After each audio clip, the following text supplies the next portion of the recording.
The sun was setting over Copper Creek when Beatrice Vance first collapsed in the muddy thoroughfare, her face as pale as prairie cotton and her lungs fighting for every breath. The townsfolk had watched her condition worsen for months, the vibrant schoolteacher growing frailer with each passing day, but none expected her to fall right there before the general store, her books scattered around her like autumn leaves. It was 1878, and the Western Territories were still wild, untamed places where life hung in a delicate balance. Beatrice had come west 2 years prior, leaving behind a comfortable life in Boston to bring education to the children of this dusty frontier town. At 24, she'd been full of ideals and vigor, her dark hair always neatly pinned beneath modest hats, her blue eyes bright with purpose. Now those eyes were dull with pain as several men carried her limp form to Doc Spencer's office. Miles Newman had just ridden into town after 3 months on the cattle drive when he saw the commotion. He wasn't a man who involved himself in others' troubles. Life had taught him the value of keeping to himself. At 32, he'd spent more than half his life on horseback, moving cattle, breaking broncos, and occasionally tracking outlaws when the pay was good. His weathered face, tanned from years under the sun, revealed little as he dismounted his dun stallion, but something about the fallen woman caught his attention. "What happened?" he asked Tom Buchanan, the blacksmith whose massive arms were now covered in the schoolteacher's blood. "Miss Vance took sick again, worse this time. Been coughing up blood for weeks now." Miles nodded, his hand absently stroking his horse's neck. He'd heard about the pretty schoolteacher, though he'd never spoken to her. Copper Creek wasn't his home, just a place he passed through between jobs. Still, he found himself following the procession to the doctor's office, an unusual curiosity pulling him forward. Doc Spencer's office was small but clean, the only medical establishment for 50 miles. The elderly physician had seen every manner of frontier ailment and injury over his 30 years of practice, but his face was grim as he examined Beatrice on his examination table. "She needs quiet," he announced to the crowd that had gathered. "All of you out now." Miles turned to leave with the others, but the doctor's weathered hand caught his sleeve. "Except you, Newman. I need strong arms to move her to the recovery room." Miles raised an eyebrow but complied, carefully lifting the unconscious woman as directed. She weighed almost nothing in his arms, like carrying a child rather than a grown woman. He could feel her bones through her dress, and the heat of fever radiated from her skin. "Put her there." Doc Spencer indicated a small bed in an adjoining room. "Then bring me fresh water from the pump."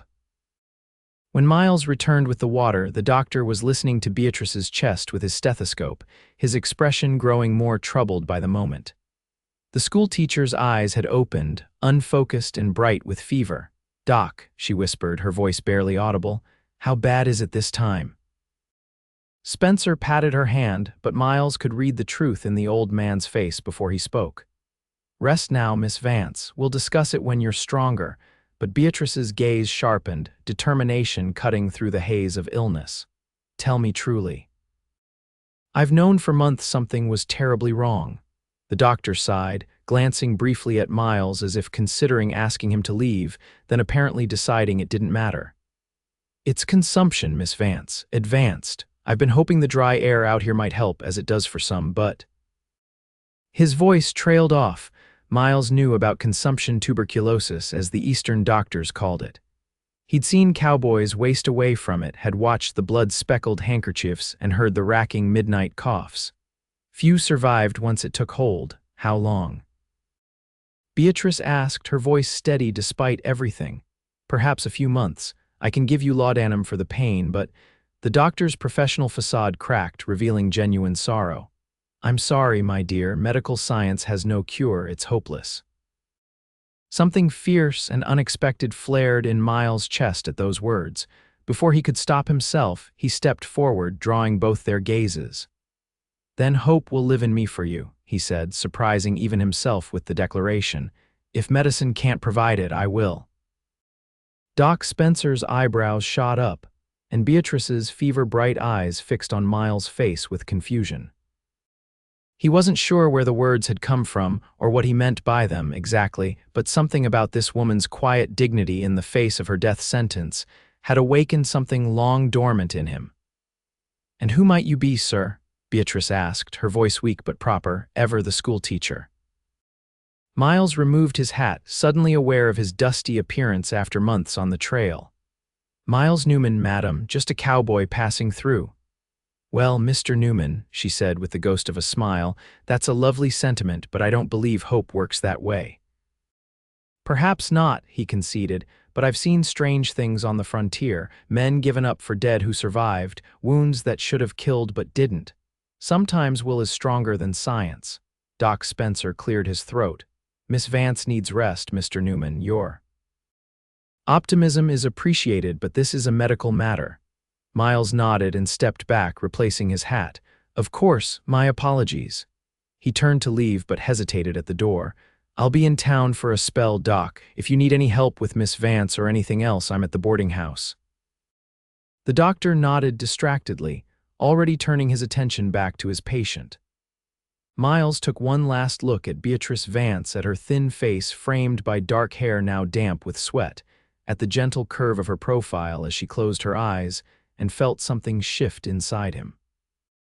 He'd meant what he said, though he couldn't explain why he felt so strongly. As he walked down the dusty street toward the boarding house, Miles considered leaving town the next morning as he'd planned. He had no ties here, no reason to linger. Yet the image of Beatrice Vance's face, dignified even in illness, stayed with him. He'd seen death enough to recognize its shadow, but something in him rebelled against accepting it for her. The next morning, instead of riding out, Miles found himself at the general store, purchasing items he rarely bothered with: a proper shaving kit, a new shirt, and a small notebook. The storekeeper, Mr. Thatcher, eyed him curiously. "Staying in town, Newman?" "For a time," Miles replied, non-committal as always. "Heard you were at Doc's when they brought in Miss Vance." Thatcher's tone was casual, but his eyes were sharp with the curiosity that drove small-town gossip. "Shame about her condition. Fine teacher, that one. Children adore her." Miles grunted in acknowledgement, unwilling to feed the gossip mill. "What's her situation? She have family here?" "None at all," Thatcher replied, wrapping the shaving kit in brown paper. "Came out here all alone from Boston, lives in the little cottage behind the schoolhouse. Town council provides it as part of her position. Who's teaching while she's laid up? Mrs. Patterson for now, but she's expecting her 5th child any day. Town's in a bind if Miss Vance can't return." Thatcher handed Miles his purchases. "Course, from what I hear, that's the least of her worries now." Miles nodded and left, irritated by the storekeeper's matter-of-fact tone about Beatrice's likely death. Walking through town, he observed the schoolhouse at the end of the street, a simple building with a bell tower, closed now for the weekend. Behind it stood a small cottage with flower boxes in the windows, wilting now without their owner's attention. Without fully understanding his own intentions, Miles found himself back at the doctor's office. He knocked once before entering, finding Doc Spencer at his desk reviewing medical journals. "Newman," the doctor acknowledged, looking unsurprised. "Something ailing you? How is she?" Miles asked, ignoring the question. Spencer sighed and removed his spectacles.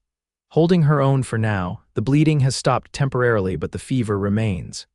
"May I see her?" The doctor studied him curiously. "She's sleeping. And I must ask, what is your interest in Miss Vance?" "Prior to yesterday, I don't believe you two had ever met." Miles shifted uncomfortably, unused to explaining himself. "Just offering help, as I said. I've got time on my hands, and it seems Miss Vance has no one else." Spencer's expression softened slightly. "That's true enough. The ladies from church take turns bringing meals, but they have their own families to tend." He hesitated. "She needs someone to prepare her cottage for her return if she's strong enough to leave here in a few days. The place has likely grown dusty, and there are probably school papers that need organizing." "I can do that," Miles said immediately. "You organize school papers?" The doctor looked skeptical.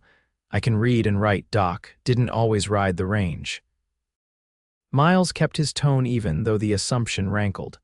I can clean a house too, not much to it. Spencer considered him for a long moment, then nodded. Very well, Mrs. Patterson has the key as she's been checking on the place. But Newman, his expression turned stern, this is a small town with conservative values. Miss Vance's reputation is beyond reproach, and I won't have it compromised in her hour of need. Miles understood the implication. I respect Miss Vance's position, Doc. This isn't about anything improper.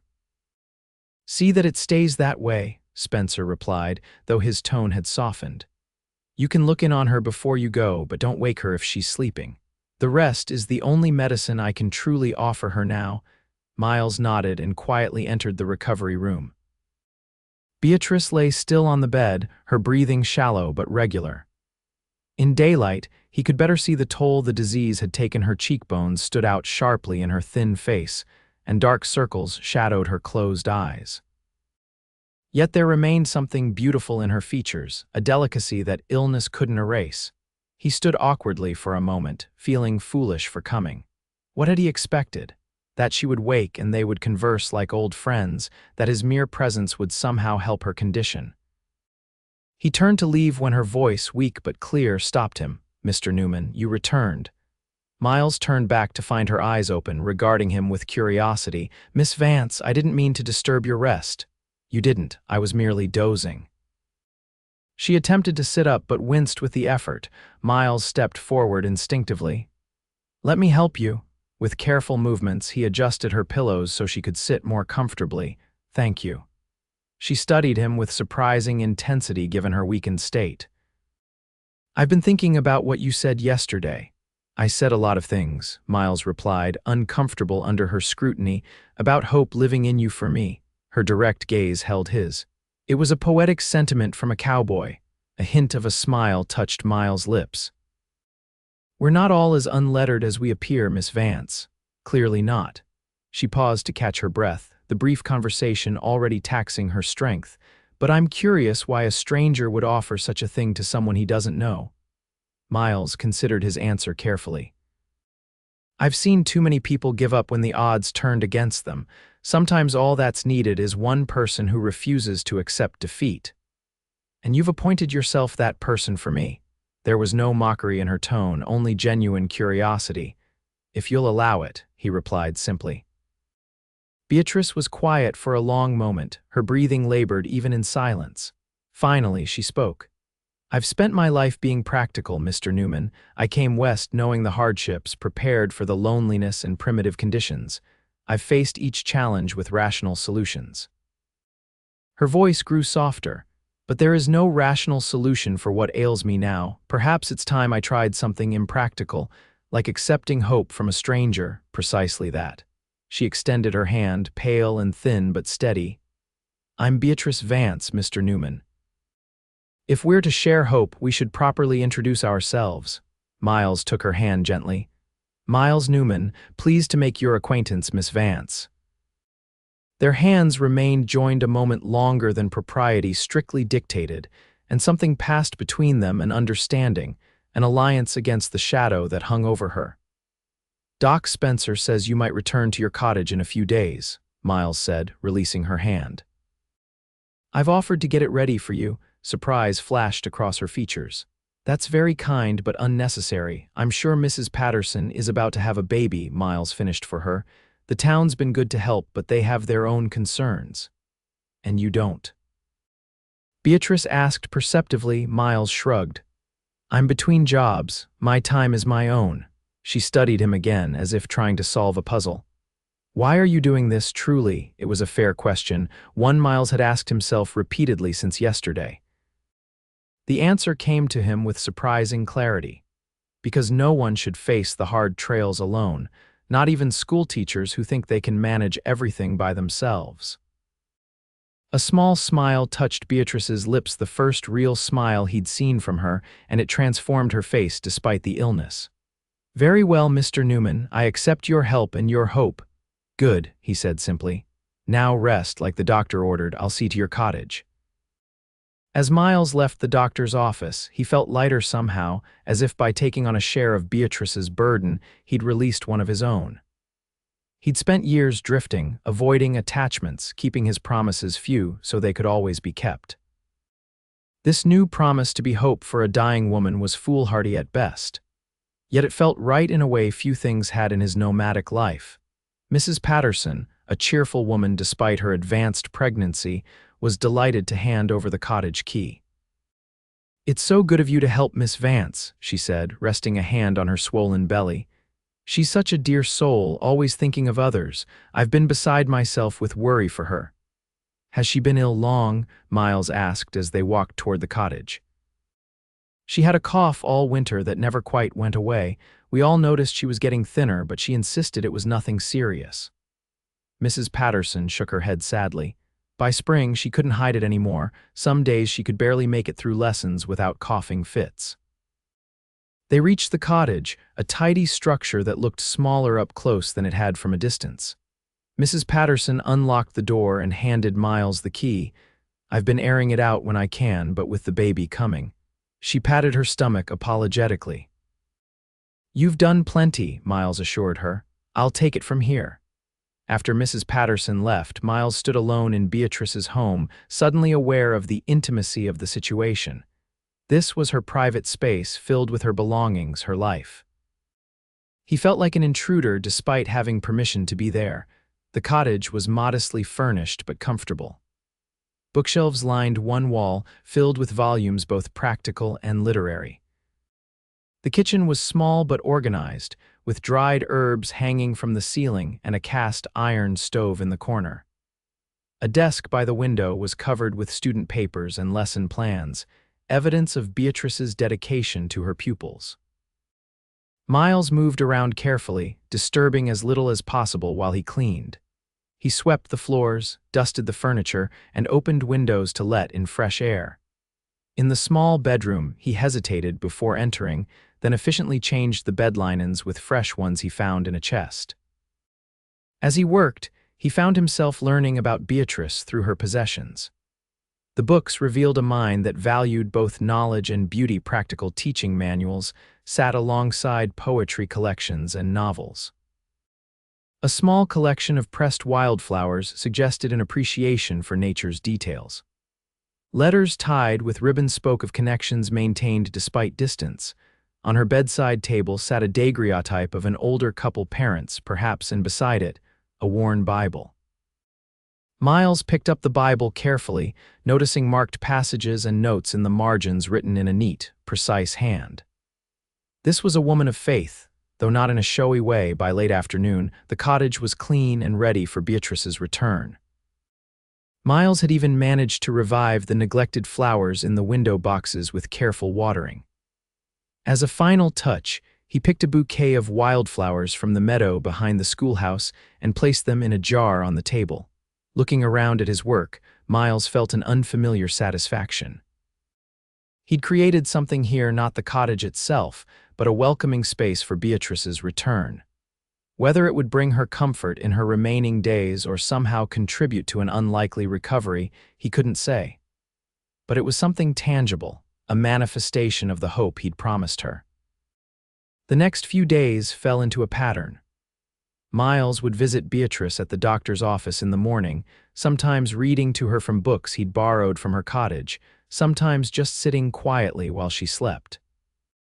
In the afternoons, he helped Doc Spencer with repairs around the clinic or did odd jobs around town to earn his keep. To his surprise, Beatrice seemed to rally somewhat. Her fever receded, and though she remained desperately weak, her mind was sharp and engaged. They discovered a shared love of literature, and their conversations often centered on books they'd both read. "How does a cowboy come to know Shakespeare?" she asked him on the third day, genuine curiosity in her voice. Miles smiled slightly. "My mother was a schoolteacher before she married my father. Our ranch was isolated, especially in winter, and she made sure my education didn't suffer for it." "She must have been remarkable," Beatrice observed. "She was," Miles agreed, a familiar ache accompanying the memories.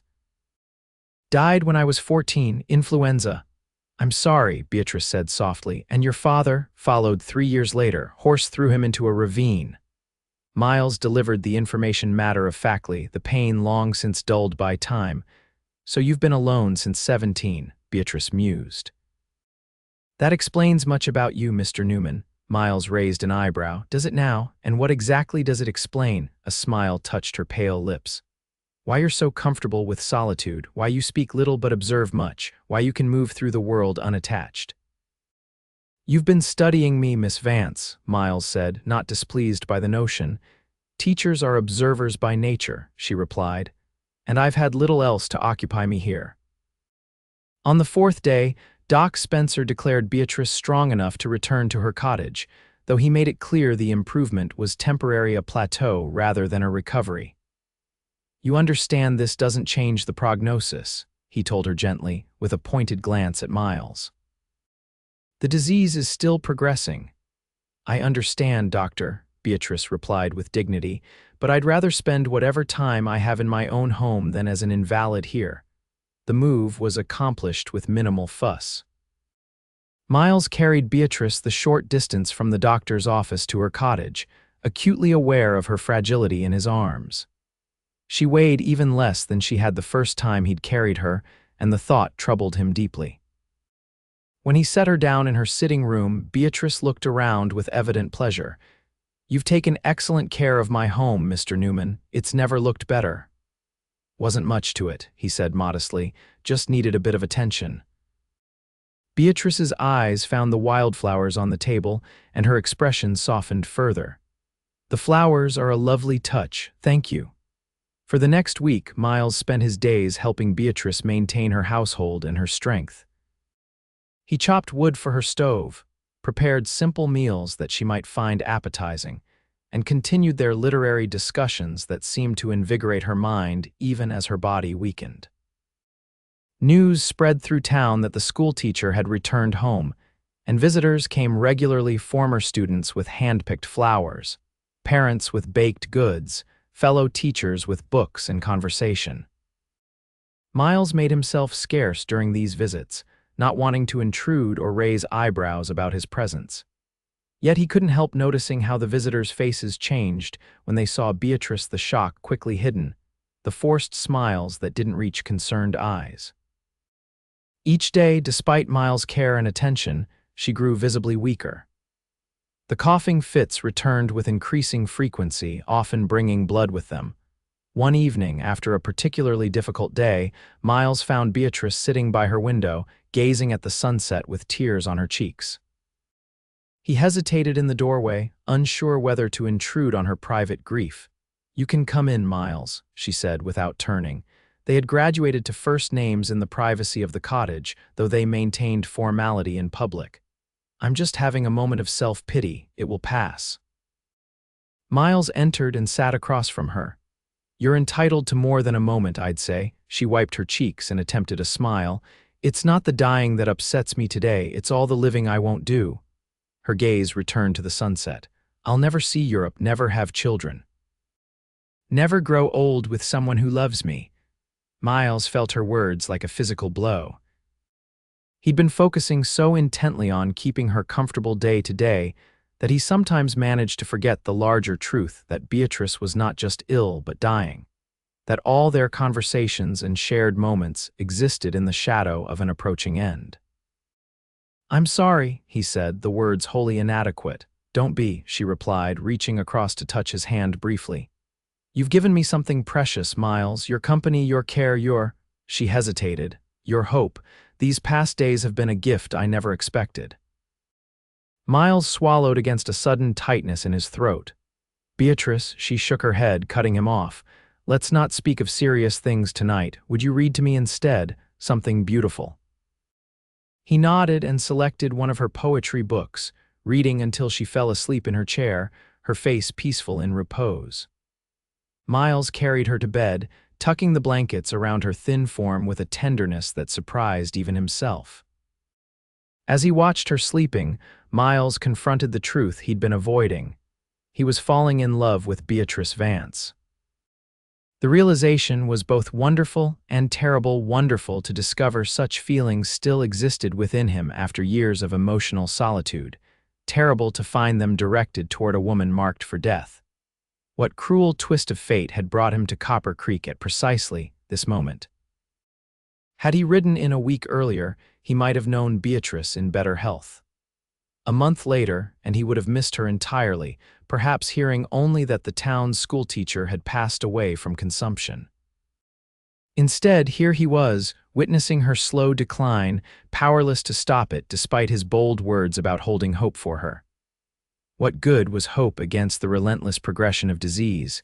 He had promised what he could not deliver, and the knowledge weighed heavily upon him.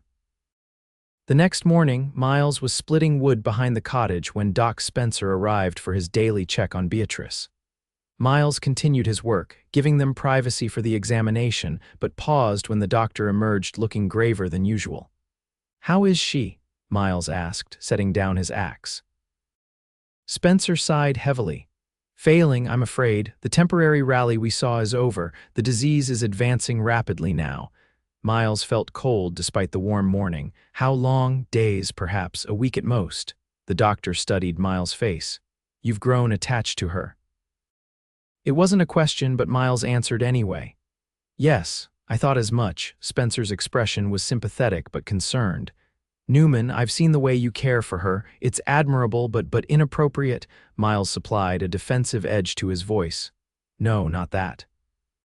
The doctor shook his head. "But painful for both of you. Beatrice is dying. Nothing will change that. The hope you spoke of," he hesitated, choosing his words carefully. "It may comfort her, but it cannot save her." "You think I don't know that?" Miles asked quietly.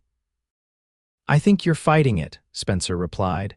"As we all do when faced with losing someone we care for, but acceptance would be kinder to her and to yourself." Miles looked away, unable to acknowledge the truth in the doctor's words. Is there truly nothing that can help her? "No treatment, no specialist." "I've consulted every medical text, written to colleagues in Denver and St. Louis. Consumption at this stage is beyond our current medical capabilities." Spencer placed a hand on Miles' shoulder. "The kindest thing now is to make her comfortable and help her find peace." After the doctor left, Miles stood motionless in the yard, the unfinished woodpile forgotten. The practical part of him knew Spencer was right. Hope in the face of Beatrice's condition was futile, possibly even cruel if it prevented her from making peace with her fate. Yet he could not bring himself to abandon that hope, not when it seemed to give Beatrice comfort. When he returned inside, he found her sitting up in bed, her face drawn with pain but her eyes clear. "Doc Spencer has delivered the final verdict, I see," she said, reading his expression. Miles sat beside her bed. "He's just one doctor with 40 years' experience," she countered gently. "Miles, we both knew this was coming. The time we've had these past weeks has been borrowed." "I'm not ready to give up," he insisted, taking her hand. It felt even more frail than before, the bones prominent beneath thin skin. "It's not giving up," Beatrice said softly. "It's accepting what cannot be changed." She studied his face with tenderness. "You promised to hold hope for me, and you have.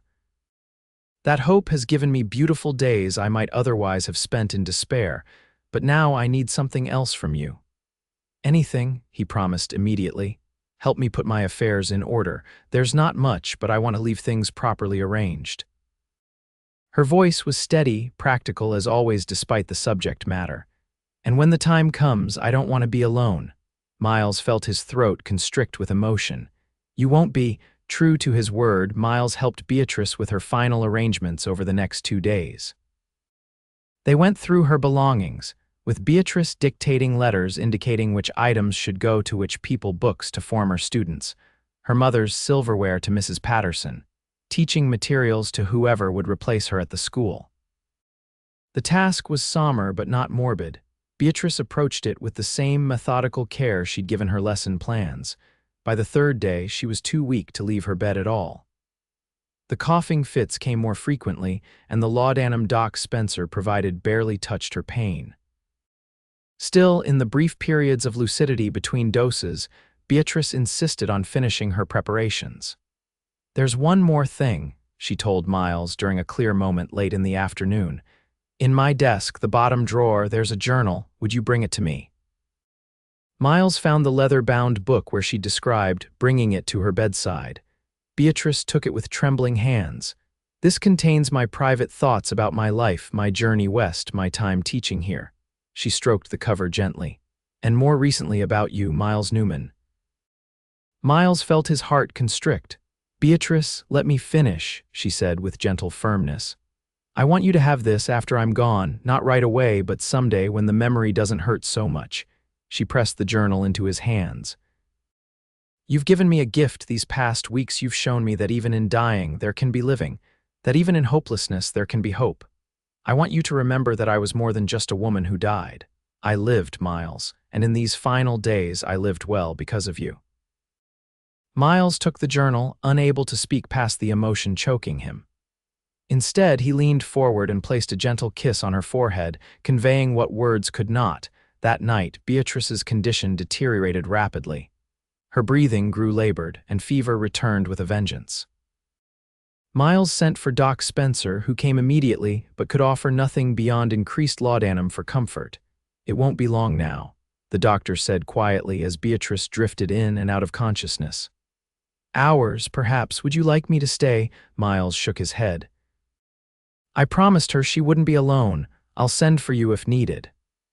As night deepened, Miles sat vigil beside Beatrice's bed, holding her hand and speaking softly to her even when he wasn't sure she could hear him. He told her about his childhood on the ranch, about beautiful places he'd seen in his travels, about books he'd read and adventures he'd had. I wish we'd had more time, he said as midnight approached, the room lit only by a single lamp. I wish I'd ridden into Copper Creek months ago and met you when you were well. I wish, his voice broke, I wish I could have loved you properly, Beatrice.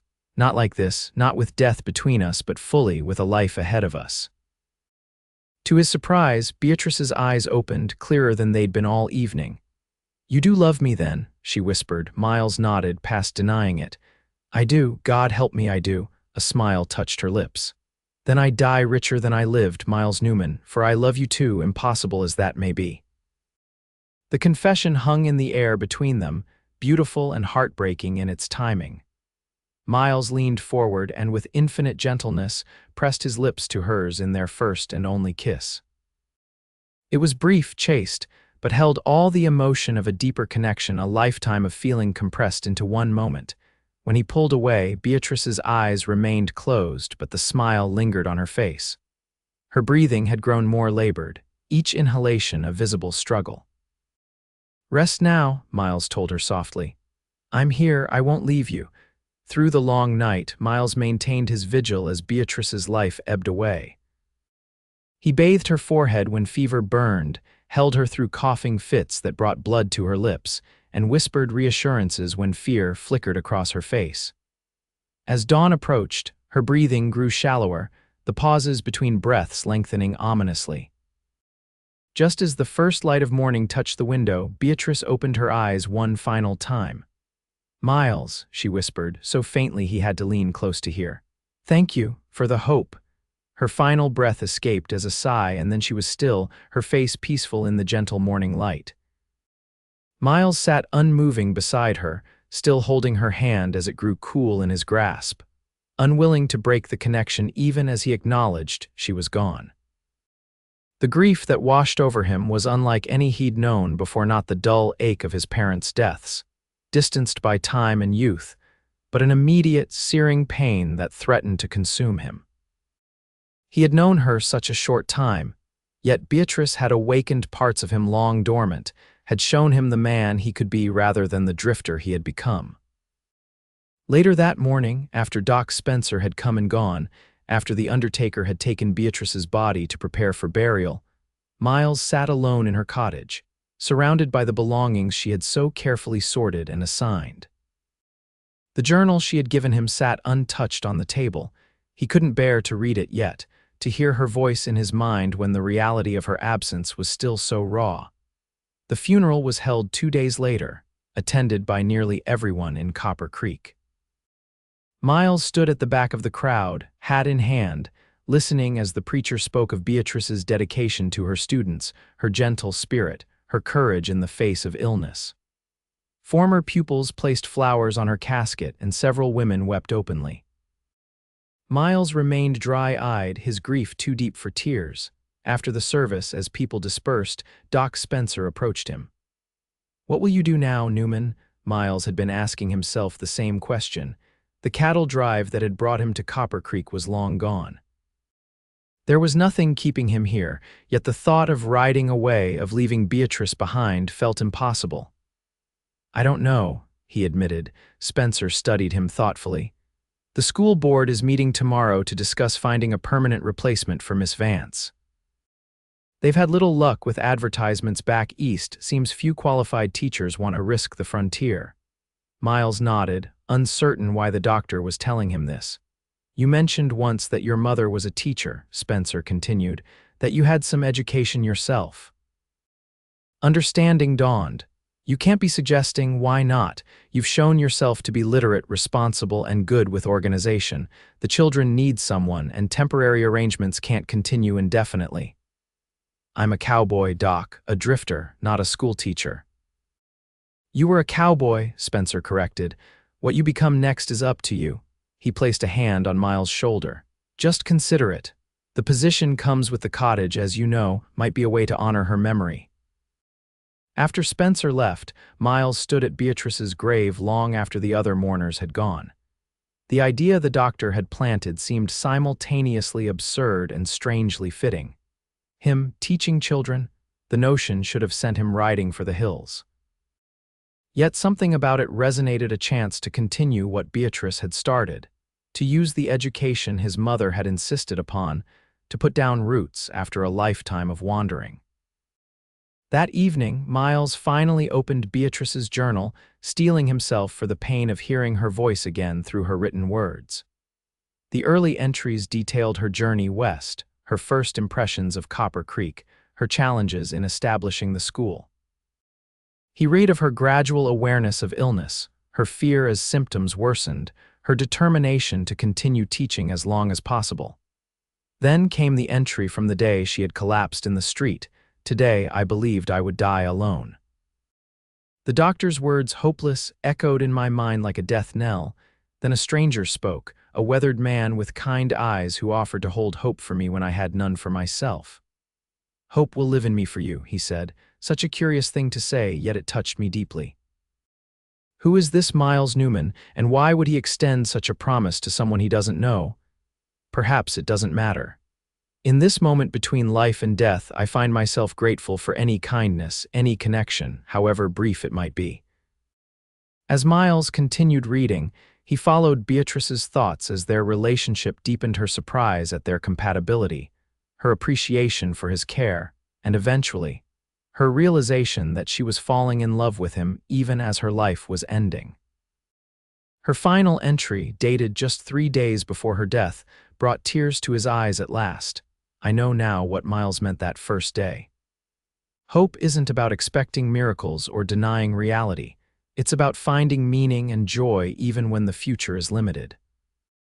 It's about living fully in whatever time remains. Miles has given me that gift, not false promises of recovery, but the precious understanding that life is measured in depth, not just length. I love him for that and for so much more. When I am gone, I hope he will carry not just the memory of my death, but of how we lived in these precious days. And I hope he will find a way to share that gift with others as he shared it with me. Miles closed the journal, tears streaming down his face.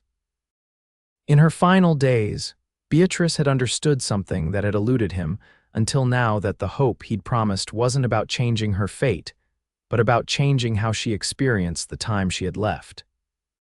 The next morning, Miles Newman appeared at the school board meeting, clean-shaven and wearing his best shirt. The board members looked surprised to see the cowboy who had cared for their schoolteacher in her final days. But they listened as he spoke of his mother's teaching background, his own education, and his desire to continue Beatrice's work with the children of Copper Creek. There were questions, concerns, and debate, but by meeting's end, Miles had been appointed as the new schoolteacher on a trial basis. The position came with Beatrice's cottage and a modest salary, less than he could make on a good cattle drive, but enough to live on. As Miles walked back to what was now his cottage, he felt a strange sense of peace. The grief remained, a wound that would take time to heal, but alongside it grew something new: purpose, direction, roots. He had promised Beatrice that hope would live in him for her. Now he understood that the promise extended beyond her lifetime, that he could carry that hope forward to her students, to this community, to his own future. In the years that followed, Miles Newman became known as a dedicated teacher, firm but kind, with a particular gift for inspiring a love of literature in his pupils. Though he never married, he was not lonely. The community became his family, the children his legacy. Each spring, he placed wildflowers on Beatrice's grave and read poetry aloud, keeping their connection alive. Sometimes, visitors to Copper Creek would ask about the unusual schoolteacher with the cowboy boots and weathered face. The old-timers would smile and tell the story of how he came to town, of the schoolmistress who was dying, of the hope that lived on long after she was gone. And in the cottage behind the schoolhouse, on a shelf among many books, sat a leather-bound journal and a faded daguerreotype of a woman with gentle eyes and a determined smile, reminders of a love brief in duration but immeasurable in depth, and of a promise kept in ways neither had imagined possible. As decades passed and Miles' own hair turned silver, he continued teaching until age finally forced his retirement. By then, some of his first students had grandchildren attending the school, and the town had grown from a dusty frontier outpost to a proper community with a train station and a brick schoolhouse. On warm evenings, the elderly schoolteacher could often be found sitting on his porch, reading aloud from dog-eared volumes of poetry. Townspeople passing by would smile, knowing that though he appeared to be alone, Miles Newman was never truly lonely. He had found what many spend lifetimes seeking, a purpose that honored both a treasured memory and his own heart's calling. And sometimes, in the quiet moments between dusk and darkness, Miles would look toward the small cemetery on the hill and smile, knowing that the hope he had once promised to hold for Beatrice had transformed into something greater than either of them could have imagined, a legacy of learning, of literature, and of lives touched by the power of promise kept.